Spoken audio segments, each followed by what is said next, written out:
Hello my students, this video is going to be different from the last videos. Some of the students have shared their problem with me that they are getting each and every point which I am teaching on YouTube, but they are not getting how to make notes and they are not sure how to make flow chart to make it easy so that they can remember the Hindi identification and auxiliary verbs. So I have just tried to make flow chart to help you out, and I'm sorry I'm not having so many equipments with me, so I'm just going to use my mobile phone only. I hope it is going to help you all. Just wait.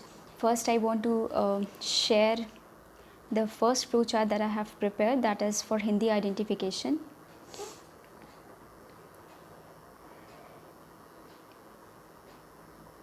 In the same way you can write in your notebook. Just pause the video, make columns in the same way and write it down. Hindi identification I'm discussing, present, past, future, everybody knows. And if we talk about Hindi identification of present indefinite, it is ता है, ती है, मैं जाता हूँ, वो आती है, हम लोग जाते हैं, मैं पढ़ता हूँ, something like that. पास्ट में भी सेम ही रहेगा, बस है की जगह था यूज़ होता है. And future everywhere you will gate गा, गे, गी. कंटिन्यूस की अगर हम बात करें तो प्रेजेंट कंटिन्यूस में रहा है, रही है, रहे हैं, रहा हूँ.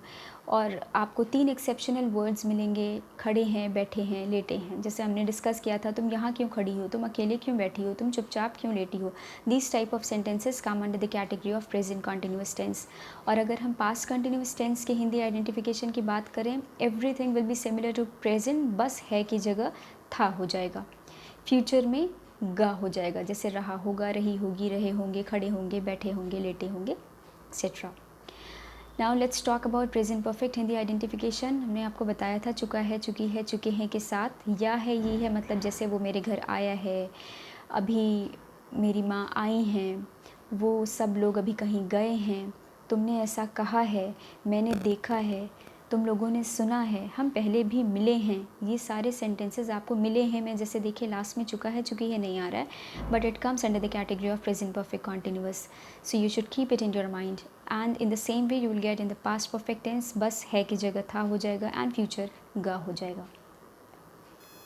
लास्ट है प्रेजेंट परफेक्ट कॉन्टिन्यूअस, जिसमें रहा है, रही है, रहे हैं सेम ही रहेगा कंटिन्यूअस के साथ, बस एक चीज़ ऐड होती है, वो है टाइम या समय. Similarly, you can see in the past tense and in the future as well. This is the second flow chart that I am going to share. This is about auxiliary verb, present, past, future, indefinite, continuous, perfect and perfect continuous. हमने ऊपर लिखा है कि s और es आपको use करना है only with singular number, only in affirmative sentence. AFF dot means affirmative. Please get it. I have not got enough space over there, that is why I have not written, but you should write the entire word.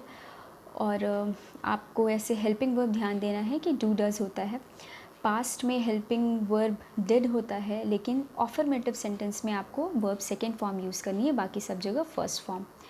Future में will शैल दोनों आता है. वो बात अलग है कि अब विल का प्रयोग ज़्यादा होता है, लेकिन आपको मालूम होना चाहिए कि आई और वी के साथ शैल लगता है, बाकी सभी के साथ विल लगता है.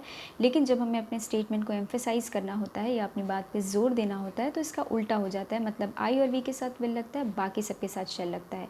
साधारण अर्थ में हम बोलेंगे कि आई शैल कम टुमारो, मैं कल आऊँगी, लेकिन अगर अपनी बात को एम्फेसाइज़ करना हो, प्रॉमिस के सेंस में कहना हो, तो वहाँ विल हो जाएगा, आई विल कम टुमारो. उसी तरह सिंगुलर नंबर के साथ अगर वो सिंपल सेंस में है कि कल वो आएगी तो शी विल कम टुमारो, लेकिन एम्फेसाइज़ करना होगा तो शी शैल कम टुमारो. और आप देख सकते हैं कि इंडेफिनिट में सभी में वर्ब फर्स्ट फॉर्म ही यूज़ होगा. If I talk about continuous tense, present continuous is am are, past continuous was were. Is आपको पता ही होगा सिंगुलर के साथ एम, सिर्फ आई के साथ आर प्लूरल के साथ. वॉज वर में वॉज सिंगुलर के साथ, वर प्लूरल के साथ, लेकिन आई के साथ हमेशा वॉज यूज़ होता है. और फ्यूचर में विल बी शैल भी रहेगा. एक चीज़ कॉमन है कि कंटिन्यूस वर्ड आते ही आपको ध्यान रखना है कि verb first form ING use होगा. परफेक्ट, प्रेजेंट परफेक्ट अगर हम बात करें तो हैज़ सिंगुलर के साथ, हैव प्लूरल के साथ. पास्ट परफेक्ट की बात करें तो हैड, और फ्यूचर परफेक्ट की बात करें तो will have, shall have. Perfect आते ही वर्ब का थर्ड फॉर्म आपको याद रखना होगा. Now let's talk about perfect continuous tense. If I talk about present perfect continuous, helping verb will be has been singular के साथ, हैव बीन प्लूरल के साथ. पास्ट में हैड बीन है सिंगुलर प्लूरल दोनों के साथ, फ्यूचर में will have been, shall have been है, और सभी के साथ वर्ब फर्स्ट फॉर्म आईएनजी है क्योंकि इसमें भी कंटिन्यूस वर्ड आ रहा है। एक चीज़ आप बिल्कुल ना भूलिएगा, सिंस और फॉर यूज़ होता है। So please pause the video and right it down in the same way. This is the third and the last flow chart that I have written use of since and for. So many students get confused regarding its use. Since जो है वो हमेशा fix time के लिए होता है और for हमेशा उस टाइम के लिए होता है जो कि फिक्स नहीं है। जैसे यहाँ पे हमने लिखा है since 9 AM, अब वो 9 AM 2 PM कुछ भी हो सकता है। since January, since last week, आप कुछ डिफरेंस देख सकते हैं। जैसे सिंस में लिखा हुआ है सिंस लास्ट वीक और फॉर में लास्ट लिखा हुआ है फॉर 2 वीक्स, तो वीक सिंस में भी है फॉर में भी है, तो इसमें डिफरेंस क्या है? डिफरेंस ये है कि अगर 2 वीक्स 3 वीक्स ऐसा रहता है तो फॉर लगता है क्योंकि वीक जो है वो फिक्स टाइम के कैटेगरी में नहीं आता है।